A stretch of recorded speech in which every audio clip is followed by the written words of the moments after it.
பறித்த ஒரு harvest video தாங்க. தம்ப்நெயில் பார்த்து வந்திருப்பீங்க. நாட்டு காய்கறிகள் கடையில் வாங்கியதே இல்லைன்னு. கிட்டத்தட்ட நம்ம மாடி தோட்டம் ஆரம்பித்து இது 4th இயருங்க. இந்த 4th இயர் கம்ப்ளீட் ஆக போகுது.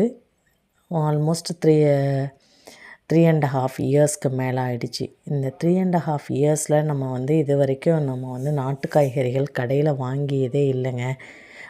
இது ரியல். ஏன்னா மோஸ்ட்லி பார்த்திங்கன்னா எல்லா நாட்டு காய்கறியுமே நான் மாடி தோட்டத்துலேயே விளைவிச்சு பறிச்சுக்கிறது. கத்திரிக்காய், வெண்டைக்காய், அவரைக்காய், புடலங்காய், பாகற்காய், சுரக்காய், முள்ளங்கி, பீர்க்கங்காய், அதுக்கப்புறம் பரங்கிக்காய், அப்புறம் பூசணிக்காய், இது எல்லா காயுமே நான் நாட்டு காய்கறிகள் எதுவுமே கடையில் வாங்கினது கிடையாது. ஆர்கானிக்காக விளைவிச்சு நம்ம சாப்பிட்றது தான். அடுத்தது நான் கடையில் என்ன காய்கறிகள் வாங்குவேன் அப்படின்னா பார்த்திங்கன்னா பீன்ஸ், கேரட்டு, பீட்ரூட்டு, முட்டைகோஸு, காலிஃப்ளவர், உருளைக்கிழங்கு, வெங்காயம், தக்காளி, பச்சை மிளகாய். அதுவும் நமக்கு இந்த டிசம்பருக்கு அப்புறம் தக்காளியும் பச்சை மிளகா கூட நான் கடையில் வாங்கிறது கிடையாதுங்க.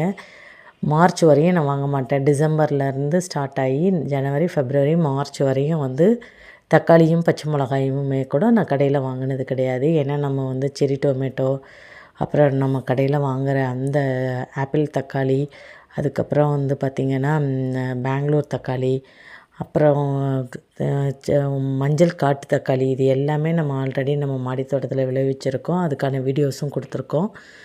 ஸோ இதுதான் நான் இப்படி தான் நாங்கள் ஆர்கானிக்காக காய்கறிகள் எடுத்துக்கிறோங்க. மருந்து இல்லாத காய்கறிகள்.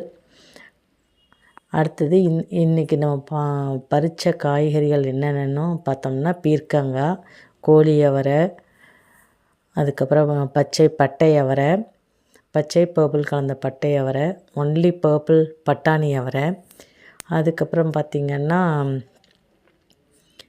கொஞ்சம் க்ரீன் கோழி அவரை. இப்போ தான் அது 1, 2 காய்க்க ஆரம்பிக்குது. அதுக்கப்புறம் இங்கே ஒரு பீர்க்கங்காய் மேலே இருக்குதுங்க. நல்லா ஒரு 3 பீர்க்கங்காய் கிட்டத்தட்ட இன்றைக்கி இருக்குது.